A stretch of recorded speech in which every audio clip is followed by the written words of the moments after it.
Tadi nisabnya emas 20 dinar. 1 dinar Islam nilainya 4/4 gram emas. Berarti kalau 20 dinar 20 kali 4/4 gram, ketemunya adalah 85 gram emas. Kalau Anda menemukan ada referensi 83, saya tidak tahu itu perhitungannya bagaimana, tapi yang benar 25. Mungkin kalau 23 seperempatnya nggak dihitung. Kemudian kalau kita asumsikan harga emas sekarang adalah 500.000 per gram, berarti nilai nisab zakat 42,5 juta. Orang yang sudah punya tabungan senilai 43 juta ke atas, dia berkewajiban atau dia memiliki harta senilai 1 nisab. Kewajiban zakatnya setelah turun 1 haul, 1 tahun. Kemudian nisab perak 200 dirham. 1 dirham sekian. Cara niteni dirham ini biar nggak lupa ya.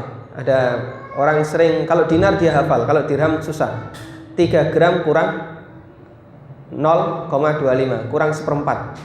3 gram kurang seperempat. Makanya biasanya perhitungannya digenapkan.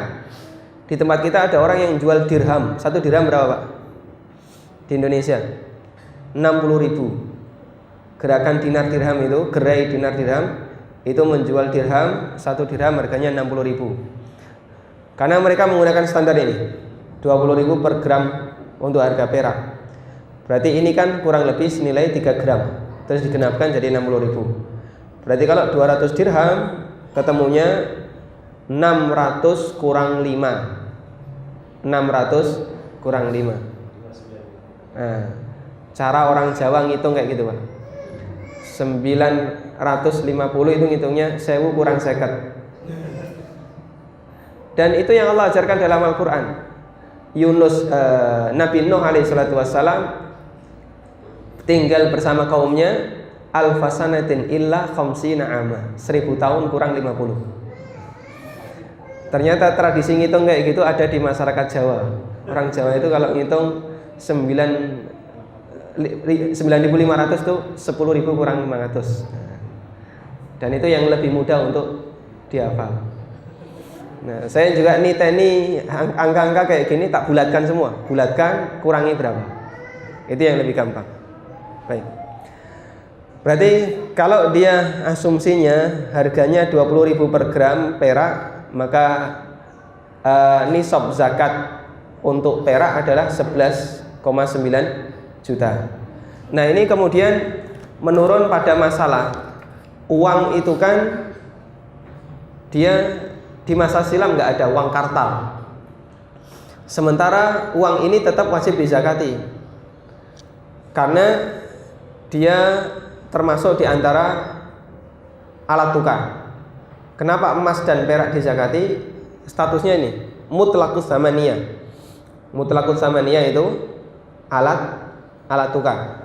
Berarti semua yang berlaku sebagai alat tukar di sebuah daerah, dia termasuk di antara benda yang wajib dizakati. Kemudian kalau di masa silam, konversi standarnya terjadi 1 dinar sama dengan 10 dirham. Dan itu selalu stabil. Bertahun-tahun kaum muslimin menerbitkan dinar dan dirham, konversinya selalu satu itu. 1 dinar sama dengan 10 dirham. Kalau itu di zaman kita orang nggak mau, Pak, karena nilai perak dan emas selisihnya jauh. Emas bisa bertahan, perak tidak bisa bertahan. Saya pernah tanya ke salah satu orang yang suka memperhatikan ini, kenapa kok dinar dan dirham itu beda sehingga emas bisa bertahan, perak tidak? Jawabannya satu. Jadi orang terhadap emas itu lebih dibutuhkan. Emas dengan badan kita itu cocok, sehingga dia bisa dibutuhkan oleh manusia dalam semua kondisi. Makanya ring jantung itu pakai emas. Sementara perak dengan badan itu nggak cocok. Dulu ada seorang sahabat namanya Urfujah, yang dia hidungnya kepapras, Pak. Dia perang, kemudian ketika perang hidungnya kepapras pedang. Namanya orang Arab, Pak, ya, mancungnya ke depan. Kalau kita kan mancungnya ke belakang, Pak. Jadi pada saat perang hidungnya kepapras itu terus ditambah oleh Urfujah dengan perak. Akhirnya makin rusak hidungnya. Lukanya makin bernanah. Kemudian oleh Nabi sallallahu alaihi wasallam disarankan ganti dengan emas. Begitu hidungnya diganti emas, ternyata cocok dan sembuh. Lukanya sembuh, hidungnya jadi warna kuning. Manusia berhidung emas. Di zaman kita bahaya ini, bisa dirampok nanti dia.